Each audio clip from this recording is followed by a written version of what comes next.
Hello everyone, welcome to my channel the motivational journey. दोस्तों, आज की हमारी कहानी का शीर्षक है डर से मुक्ति कैसे पाएं। तो चलिए शुरू करते हैं। दो साधु जंगल से गुजर रहे थे। एक गुरु था और दूसरा उनका शिष्य। एक बुजुर्ग था और दूसरा युवा।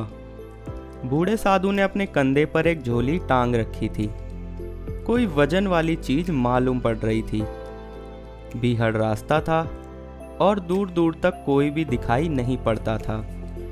उस बूढ़े साधु ने अपने शिष्य से पूछा कि बेटे, जंगल में कोई डर तो नहीं है तुम्हें? अपने गुरु की बात सुन उस युवा सन्यासी को बहुत हैरानी हुई, क्योंकि आज तक उसके गुरु ने इस तरह का प्रश्न उससे कभी नहीं पूछा। वह युवा सन्यासी अपने गुरु से कहता है कि गुरुदेव, डर कैसा? यह जीवन तो नश्वर है, तो डर कैसा? गुरु ने कहा, ठीक है, हम आगे बढ़ते हैं। दोनों गुरु शिष्य अपने मार्ग में आगे बढ़ते हैं। रात और गहरी होने लगती है और सन्नाटा और ज़्यादा छाने लगता है।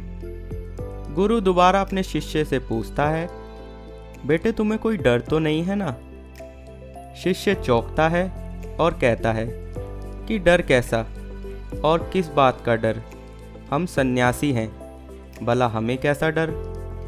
शिष्य की बात सुन गुरु ने कहा, चलो ठीक है, फिर हम आगे बढ़ते हैं। थोड़ा और आगे चलने पर उन्हें एक कुआं मिलता है। शिष्य कुएं से पानी निकालता है और अपने गुरु को देता है।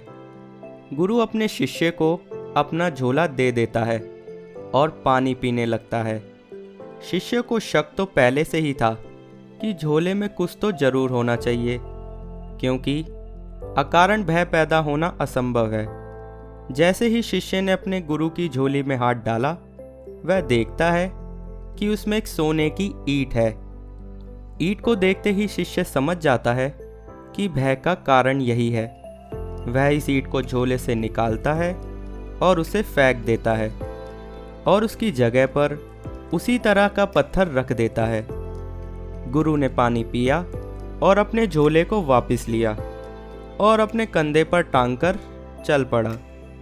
वजन का एहसास हुआ, इसीलिए गुरु को लगा कि ईंट है। और उसके बाद गुरु और शिष्य दोनों ही अपने मार्ग में आगे बढ़ गए।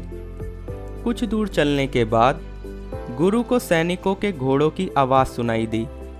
ऐसा लग रहा था मानो सैनिक उन्हीं की तरफ आ रहे हैं। गुरु घबराकर अपने शिष्य से पूछता है कि यहाँ कोई भय तो नहीं है, कोई डर तो नहीं है ना?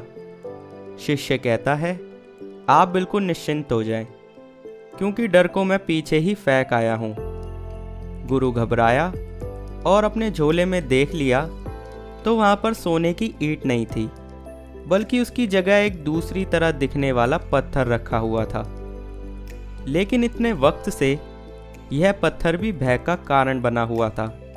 वह बूढ़ा गुरु हंसकर कहने लगा कि यह तो हद हो गई।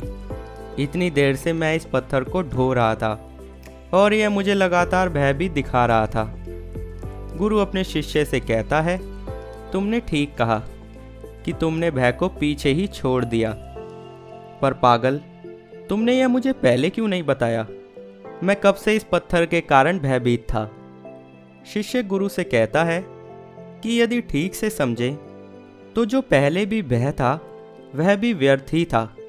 वजन तो यह भी है और वजन वह भी था।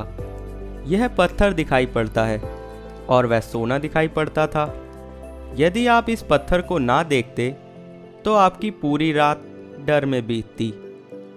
उसके बाद वह बूढ़ा गुरु अपने झोले से उस पत्थर को निकालकर फेंक देता है और पूरी रात संतोष के साथ सो जाता है। दोस्तों, इस कहानी से हमें सीखने को मिलता है कि भय सिर्फ हमारी मान्यता है। यदि आप वास्तविकता को नहीं देखोगे तो सोना भी भय देगा और पत्थर भी।